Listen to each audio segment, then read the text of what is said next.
Hi everyone. So now let's see about a new condition which is Hirschsprung's disease or HD. Common ആയിട്ട് ഇതിന് HD എന്നാണ് പറയുക, or it is also known as Hirschsprung's disease. So ആദ്യമേ ഞാൻ ഈ Hirschsprung's disease എന്താണ് എന്ന് ഒന്ന് പറഞ്ഞു തരാം. ഇവിടെ എന്താ സംഭവിക്കുക എന്ന് വെച്ചിട്ടുണ്ടെങ്കിൽ നോർമലി നമ്മളുടെ ഇൻഡസ്റ്റൈൻ്റെ മോട്ടിലിറ്റി മെയിൻറ്റെയിൻ ചെയ്യാനായിട്ട് വി ഹാവ് സർട്ടൻ ഗാൻഗ്ലിയോൺ സെൽസ്. ഈ ഒരു ഗാൻഗ്ലിയോൺ സെൽസ് ഹോൾ ഇൻഡസ്റ്റൈനിൽ അവിടെ ഇവിടെയൊക്കെ ആയിട്ട് ലൊക്കേറ്റ് ചെയ്തിട്ടുണ്ട്. ഈ ഒരു ഗാൻഗ്ലിയോൺ സെൽസ് ആണ് നമ്മളുടെ പെരിസ്റ്റാൾട്ടിക് മൂവ്മെൻ്റ് ഒക്കെ ക്യാരി ഔട്ട് ചെയ്ത് നമ്മളുടെ ഫീക്കൽ മാറ്റർ വെളിയിലേക്ക് എക്സ്പെൽ ചെയ്യാനായിട്ട് സഹായിക്കുന്നത്. ഹേർഷ്സ്പ്രങ്സ് ഡിസീസിൽ എന്താ സംഭവിക്കുക എന്ന് വെച്ചിട്ടുണ്ടെങ്കിൽ ഇൻഡസ്റ്റൈൻ്റെ ചില ഏരിയാസിൽ ഈ ഗാൻഗ്ലിയോണിക് സെൽസ് ഉണ്ടാവില്ല. അപ്പോൾ ഗാൻഗ്ലിയോണിക് സെൽസ് ഉണ്ടാവാത്ത ഏരിയയിൽ എന്താ ഉണ്ടാവുക? അവിടെ പെരിസ്റ്റാൾസിസ് നടക്കില്ല. സോ അപ്പോൾ അവിടെ പെരിസ്റ്റാൾസിസ് നടന്നില്ലെങ്കിൽ എന്താ പറ്റുക? ഈ അഗാൻഗ്ലിയോണിക് ഏരിയയുടെ തൊട്ട് മുൻപുള്ള പോർഷൻ വരെ fecal matter normally pass down ചെയ്യും. പക്ഷെ അവിടുന്ന് താഴേക്ക് പെരിസ്റ്റാൾസിസ് ഇല്ലാത്തത് കൊണ്ട് ആ ഫീക്കൽ മാറ്റർ താഴേക്ക് പാസ് ഡൗൺ ചെയ്യില്ല. അപ്പോൾ എന്താ പറ്റുക? എല്ലാ ഫീക്കൽ മാറ്ററും ഈ അഗാൻഗ്ലിയോണിക് റീജിയൻ്റെ മുകളിൽ കെട്ടിക്കിടക്കും. അങ്ങനെ കെട്ടിക്കിടന്ന് കഴിയുമ്പോൾ ആ ഒരു റീജിയൻ എൻലാർജ്ഡ് ആയിട്ട് ഒരു മെഗാ കോളൻ്റെ ഒരു ഷേപ്പിലാവും. സോ ഇവിടെ ഈ പടത്തിൽ ഇത് കാണിച്ചിട്ടുണ്ട്. ഇവിടെ ഈ ഒരു പോർഷൻ, താഴത്തെ ഈ ഒരു പോർഷനാണ് അഗാൻഗ്ലിയോണിക് റീജിയൻ. അഗാൻഗ്ലിയോണിക് റീജിയൻ എന്ന് പറയുമ്പോൾ അവിടെ ഗാൻഗ്ലിയോണിക് സെൽസ് ഇല്ല. ഗാൻഗ്ലിയോണിക് സെൽസ് ഇല്ലാത്തത് കൊണ്ട് പെരിസ്റ്റാൾസിസ് നടക്കില്ല. പെരിസ്റ്റാൾസിസ് നടക്കാത്തത് കൊണ്ട് നമ്മളുടെ ഫീക്കൽ മാറ്റർ അതിൻ്റെ തൊട്ട് മുമ്പുള്ള പോർഷൻ വരെ പാസ് ഡൗൺ ചെയ്ത് അവിടെ കെട്ടിക്കിടക്കും. അപ്പോൾ ഈ തൊട്ട് മുമ്പുള്ള പോർഷൻ എൻലാർജ്ഡ് ആയിട്ട് അതിനെ മെഗാ കോളൻ എന്ന് പറയും. ആൻഡ് ഇവിടെ കുട്ടികൾ പ്രോപ്പറായിട്ട് ഫീക്കസ് പാസ് ചെയ്യില്ല. So this is HD. ഒരു ഐഡിയ കിട്ടി എന്ന് തോന്നുന്നു.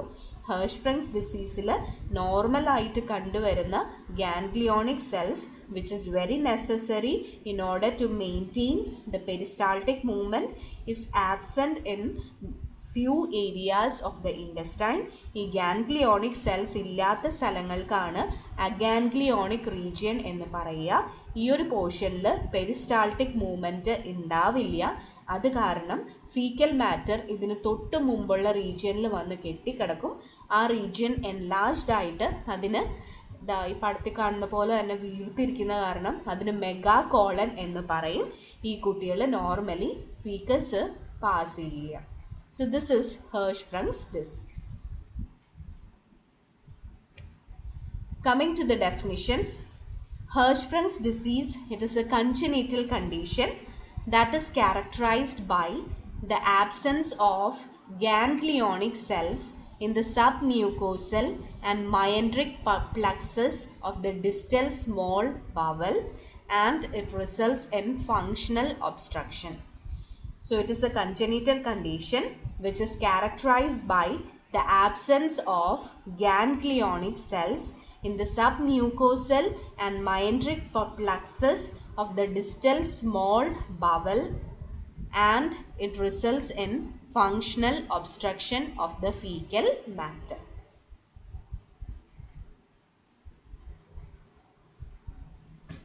Coming to the incidence, it usually occurs in about 1 in 5,000 live births. Males are more affected than females. The ratio is about 4:1. The disease is restricted to the rectosigmoid junction in about 75%.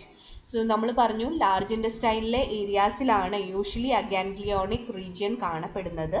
അതിൽ തന്നെ റെക്ടോസിഗ്മോയിഡ് ജംഗ്ഷനിലാണ് majority of ചിൽഡ്രനും ഈ അഗാൻഗ്ലിയോണിക് region കാണപ്പെടുന്നത്.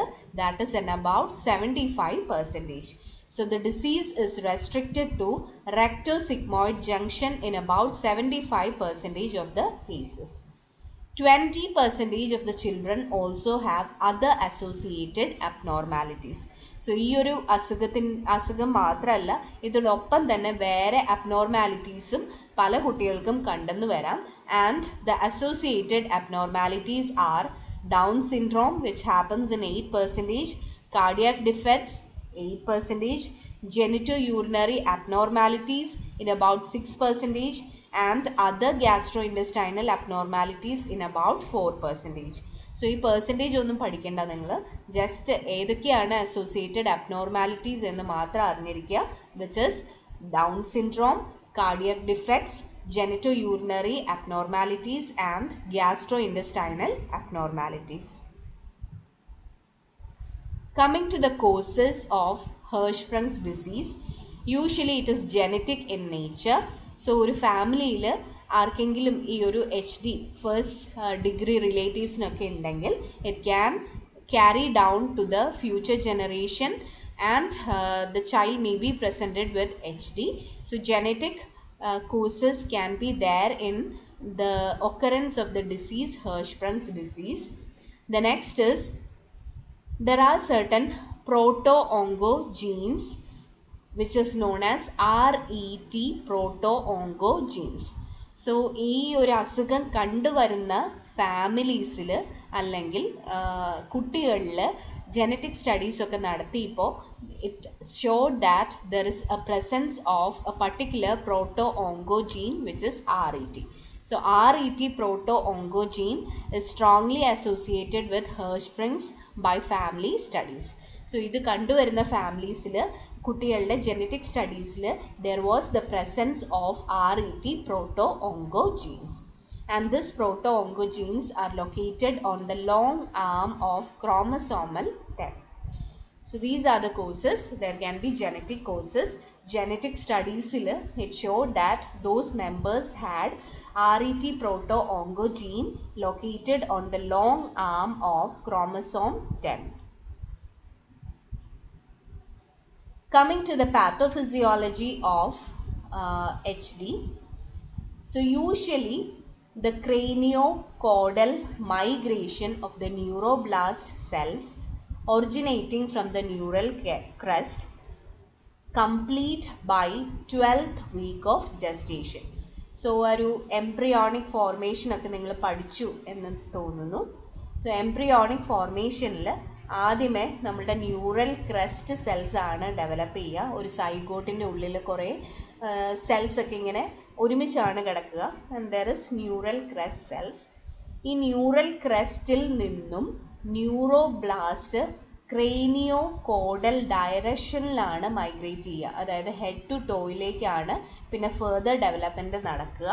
So this migration of the neuroblast cell from the neural crest that is usually complete by 12th week of gestation.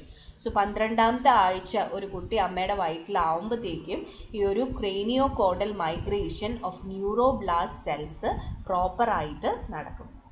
So that is what happens normally. So in the first step, the craniocaudal migration of the neuroblast cells originating from the neural crest cells usually complete by 12th week of gestation.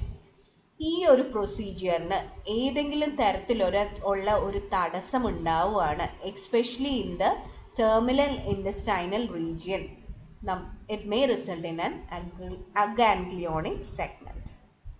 So any arrest of this process in the terminal intestine results in a aganglionic segment.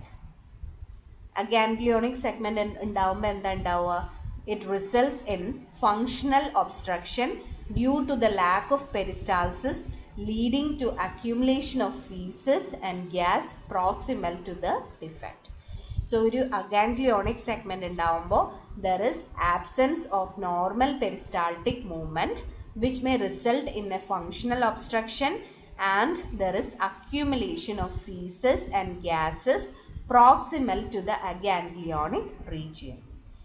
So the colon enlarges and becomes distended in the proximal portion which is known as megacolon. So ഇതുവരെ clear ആയെന്ന് തോന്നുന്നു. നമ്മൾ ഇതുവരെ പറഞ്ഞത് normally the craniocaudal migration of the neuroblast cells originate